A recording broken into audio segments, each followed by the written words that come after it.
Wahid,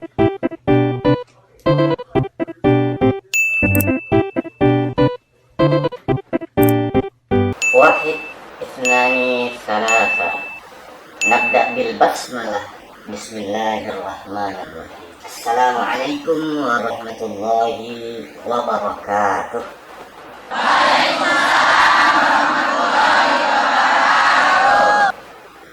Alhamdulillah.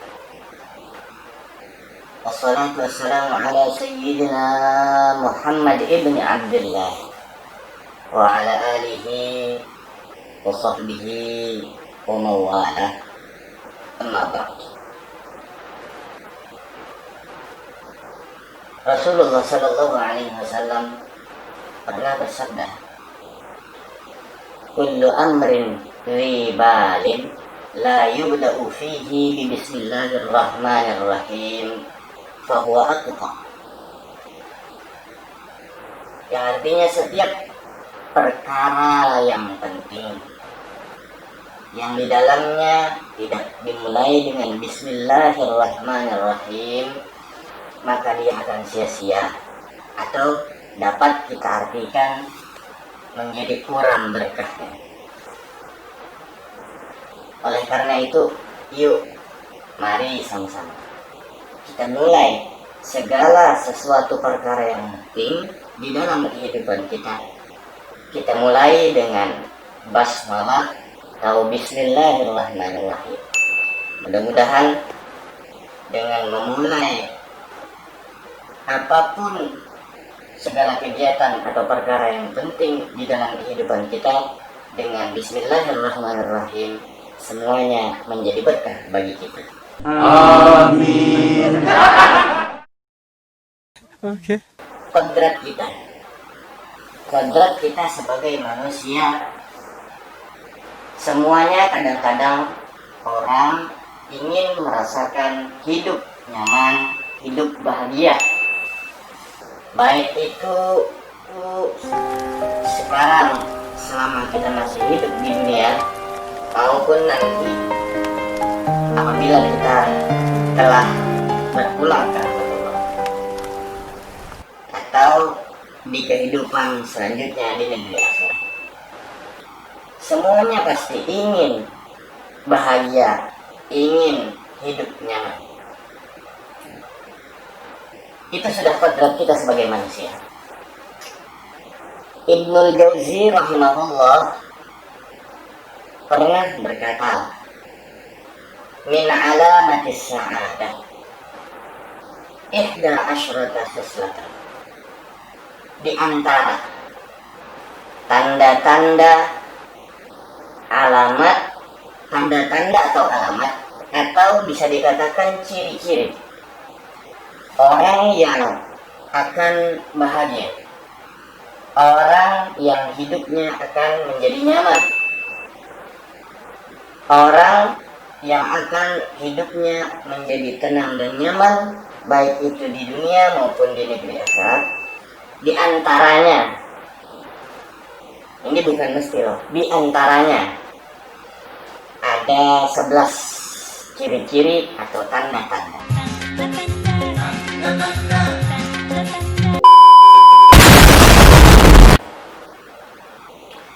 Mari kita bahas satu persatu. Yang pertama, an yakuna zahidan fid dunya wa raghiban fil akhirah. Yang artinya seperti ini, kurang lebih seperti ini. A few inches later. An yakuna zahidan fid dunya, zuhud terhadap dunia, wa raghiban fil akhirah, dan sangat mencintai akan negeri akhirat atau negeri yang kekal. Iya. Zuhud di sini bukan berarti kita tidak memiliki keinginan apapun selama di dunia ini. Tapi dalam artian zuhud di sini artinya tidak terlalu berlebihan dalam berkeinginan. Kalau kita bahasakan secara ringkas, mungkin bersyukur atas nikmat yang ada. Alhamdulillah wa syukur.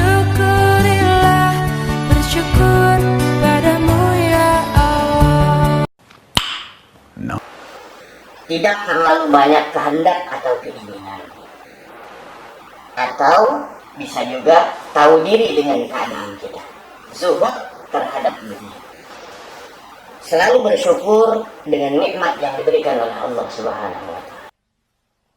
Wow. Kadang ada orang yang punya gaji 1 juta, dia masih merasa kurang. Ada juga yang punya gaji 5 juta, tapi dia juga terus merasa kurang. Karena apa? Karena keinginannya, kehendaknya lebih besar dari kapasitas kemampuannya. Hanya kamu man lam ya'rif qadra. Celakalah seseorang yang tidak tahu kadar dirinya masing-masing. Bang.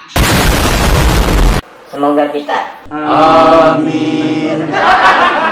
termasuk orang yang bisa mengukur kadar kemampuan kita dan tidak terlalu berlebih-lebihan. Utamanya dalam berkeinginan dan berkehendak.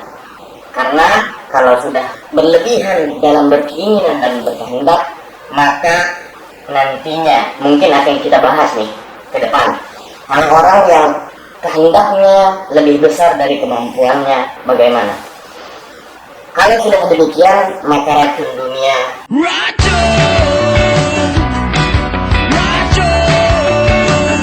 akan memasuki dirinya.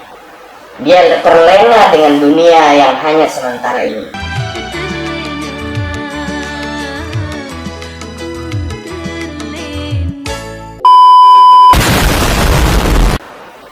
Orang yang bahagia, orang yang akan bahagia, akan nyaman hidupnya, dia selalu zuhud terhadap dunia. Karena dia mengerti, tidak selamanya kita hidup di dunia ini. Pasti yang namanya kita akan mengalami kematian.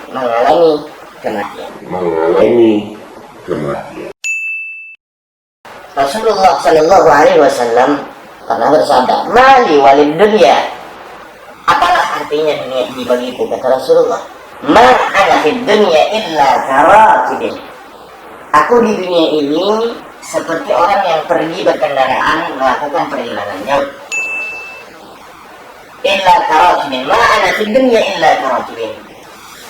Istazalla tahta syajaratin. Bernaung sebentar di bawah pohon yang lebat, bernaung. Dengan melakukan perjalanan yang jauh, kemudian bernaung sebentar di bawah pohon.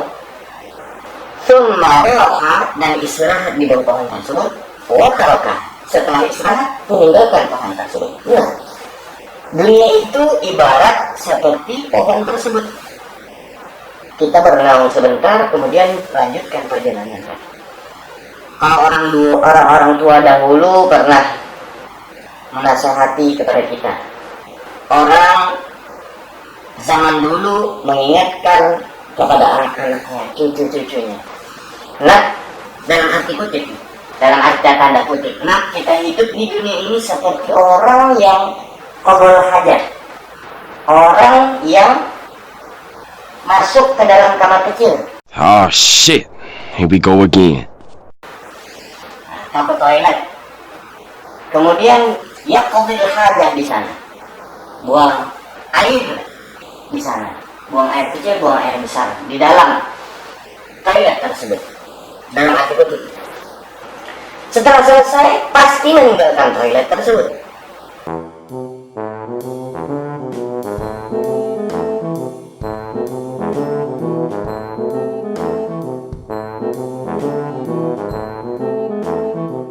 Tidak mungkin kalau kita sudah selesai qadul hajat, BAB, buang air besar atau kecil, masih merem, masih mendem atau menetap di dalam kamar kecil tersebut. Tidak mungkin kan?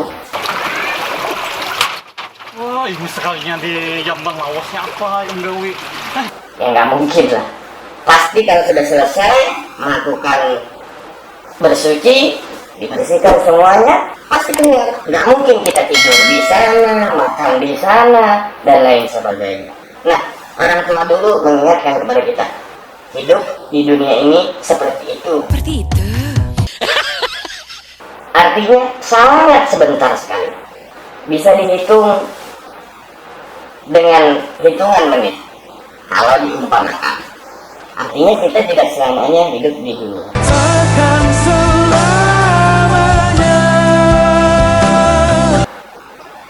Nah, orang yang mempunyai ciri-ciri akan bahagia, akan nyaman hidupnya baik itu di dunia maupun di akhirat, dia zuhud terhadap dunia dan dia sadar bahwa negeri akhirat adalah negeri yang kita tuju atau negeri yang kekal.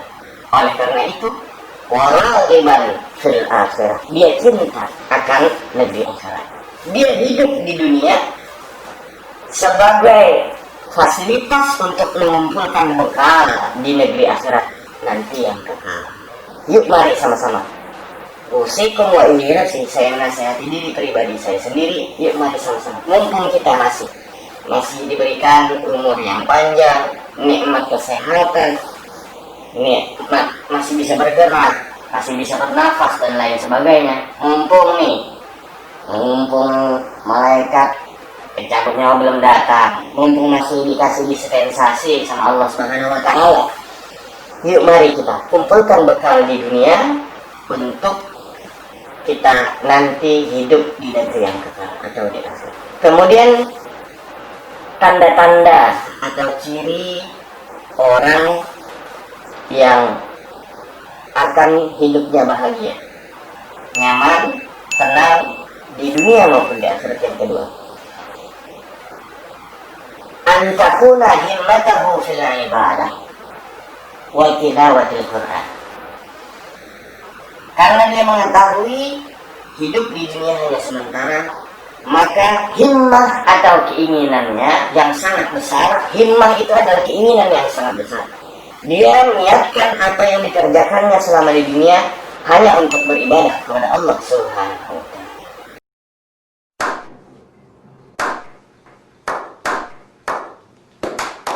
Kita sadar di dalam Al-Quran Allah Subhanahu wa Ta'ala berfirman, "Wa ma khalaqtul jinna wal insa illa liya'budun." Tidaklah aku, kata Allah, menciptakan jin dan manusia melainkan hanya untuk beribadah kepada. Oleh karena itu, mari sama-sama kita besarkan keinginan kita, niatkan apa yang kita kerjakan selama di dunia ini hanya untuk ibadah kepada Allah Subhanahu wa Ta'ala.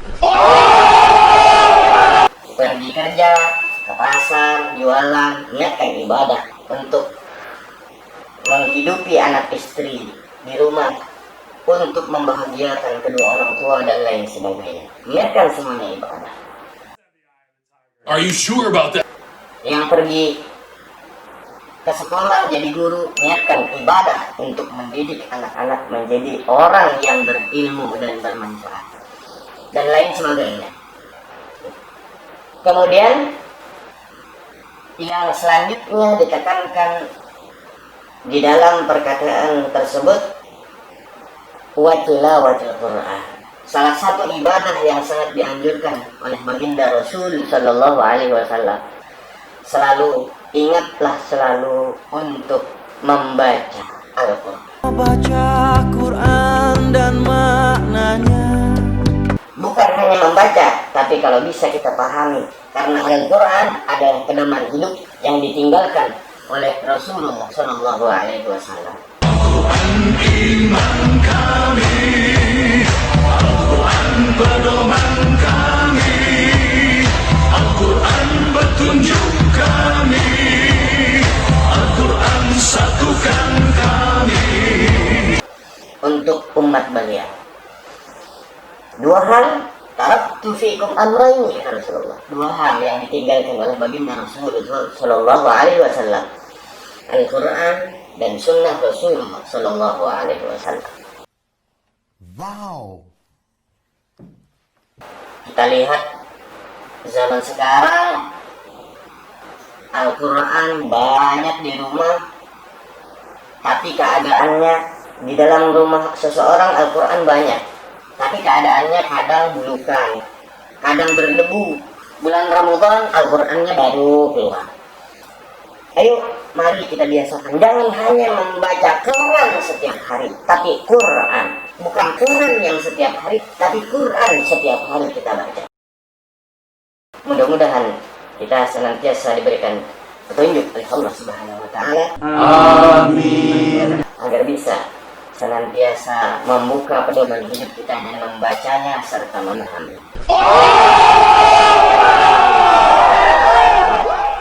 Jangan Quran setiap hari Quran aja yang dibaca, tapi Quran tidak dibaca. Malu kita. Malu, aku malu. Ada semut merah. Kemudian ciri selanjutnya, orang yang akan bahagia hidupnya, tenang hidupnya, nyaman di dunia maupun nanti di negeri akhirat, an yakuna khalilal qaul fi ma la yahtaju ilaih. Dia sedikit bicara kalau tidak penting. Mulut kau kotor. Baca. Kalau zaman sekarang nih, zaman now, susah. Kalau nggak gosip, dibilang gagal. Kalau nggak berkumpul-kumpul membicarakan hal-hal bercandaan, dibilang gagal. Hah? Mobile Legend? Padahal kalau kita teliti nih, kita buka mulut kita pegang yang di dalamnya yang namanya lidah itu, kita pegang pasti lemah. Tapi dia selemah itu dapat menembus apa yang tidak dapat ditembus oleh jarum. Al-kalam yanfudhu ma la tanfudhuhul ibaru. Perkataan itu dapat menembus apa yang tidak dapat ditembus oleh jarum. Hey, that's pretty good. Mari sama-sama kita pergunakan kalam atau lidah dan lisan kita hanya untuk kebaikan. Jangan digunakan untuk gosip lah, menghibah orang, mengadu domba orang dan lain sebagainya.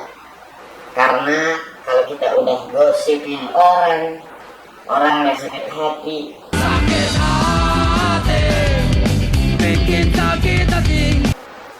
ya itu tadi, dia dapat menembus apa yang tidak dapat ditembus oleh jarum. Perkataan. Mari kita jaga perkataan kita agar menjadi manfaat. Lidah dan lisan kita ini kita pergunakan untuk manfaat bagi diri kita sendiri dan orang lain.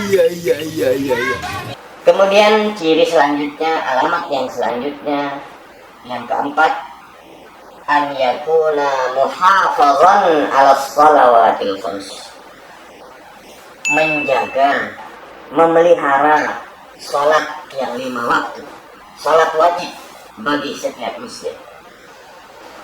Gak usah muluk-muluk dulu deh bagi kita yang ingin hidupnya bahagia, yang ingin hidupnya nyaman di dunia maupun di akhirat. Gak usah muluk-muluk, yang wajib ini dulu deh kita jaga. Kalau sudah yang wajib yang 5 waktu ini kita jaga, sudah terjaga, sudah terpelihara, yuk mari kita tambah dengan ibadah-ibadah sunnah lainnya. Salat sunnah, Salat malam dirikanlah. salat rawatib, salat sunnah, tahajud, tasbih dan lain sebagainya, sedekah, infak dan lain sebagainya. Kita tambah. Tapi yang terpenting ini dulu, karena amal yang pertama yang dihisab nanti di akhirat adalah as-salat. Yuk mari sama-sama kita jaga.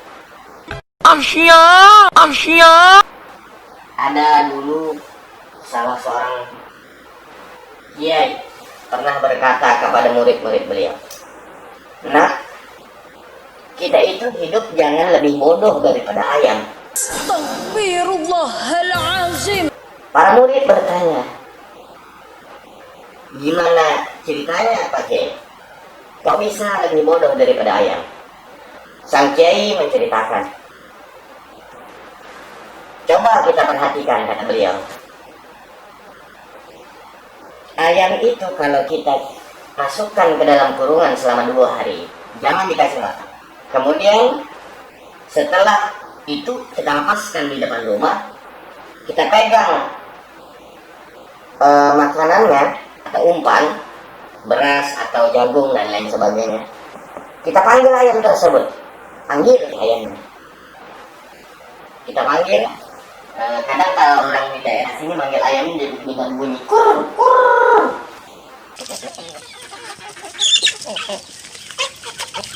Maka ayam tersebut akan cepat sekali lari mengejar makanan tersebut. Ini artinya apa? Ayam yang tidak berakal diberi makan, diberi kesenangan oleh si tuannya, dia akan cepat lari mengejar makanan atau kesenangan tersebut. Nah, manusia yang punya akal diberikan oleh Allah Subhanahu wa Ta'ala akal melebihi makhluk yang lainnya. Kadang tidak ingin dan tidak mau menggapai kesenangan tersebut secepat mungkin. Kadang berleha-leha. Kita juga dipanggil seperti sebagaimana ayam dipanggil oleh si tuannya dengan panggilan, kalau di daerah kami panggil dengan kur. Lari ayam tersebut. Garing. Sebenarnya kita juga dipanggil oleh Tuhan kita. Yaitu Allah Subhanahu wa Ta'ala. Langsung kita dipanggil biwasilatil muadzin, dengan wasilah muadzin atau berbot. Panggilannya yaitu panggilan azan. Langsung Allah Subhanahu wa Ta'ala memanggil kita, mengajak kita kepada kemenangan. Dirikan salat, hayya 'alas salat, mendengar. Itu pun masih banyak di antara kita nih, kami pun kadang sadar diri dipanggil seperti itu, lihat jam, waktu masih tidur, zuhur masih tidur, asar masih lama, ntar dulu deh.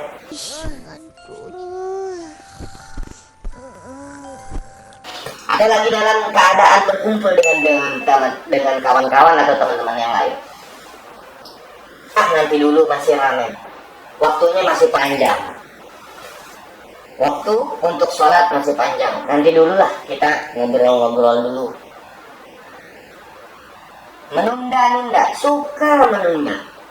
Padahal kita ingin cepat diberikan kebahagiaan, diberikan kemenangan langsung dari Allah Subhanahu wa Ta'ala. Tapi kita suka menunda-nunda. Artinya ayam tadi lebih cepat bila diberi kesenangan, manusia kalau menunda-nunda. Nah, kata kiai tersebut itulah intinya. Kita hidup jangan lebih bodoh daripada ayam. Mikir deh, ayam, jangan sampai kita hidup lebih bodoh daripada ayam. Apabila datang sudah waktunya panggilan dari Allah Subhanahu wa Ta'ala, yuk mari kita lepaskan seluruh kegiatan yang ada. Secepat mungkin kita dirikan sholat, utamanya sholat 5 waktu yang wajib. Kemudian ciri-ciri selanjutnya orang yang akan bahagia, nyaman hidupnya, utamanya di dunia selama hidup ini dan nanti di negeri akhirat. An yakuna wara'an fima qalla aw kasura minal haram wa syubhat. Dia warok di sini artinya tidak mempunyai keinginan, tidak terbesit di hatinya ada keinginan sedikit pun. An yakuna wara'an fima qalla, entah itu sedikit aw kasura, entah apalagi banyak, minal haram wa syubhat. Dia tidak mempunyai keinginan atau berkehendak sama sekali kepada sesuatu yang syubhat, yang tidak jelas halal dan haramnya, apalagi yang sudah jelas keadaannya haram.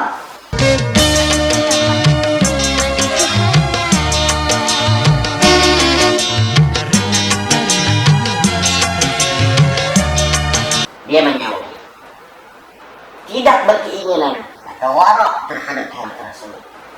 Kalau sudah demikian, coba kita bayangkan nih, seandainya seluruh manusia, nggak usah seluruh manusia dulu, para anggota DPR yang pernah korupsi, para menteri yang pernah korupsi, Kalau dia memakai hal ini, nggak mungkin deh ada korupsi, kayaknya korupsi. Tidak mungkin orang-orang memakan yang syubhat yang tidak jelas haramnya. Tidak mungkin orang mengambil yang haram bagi dirinya.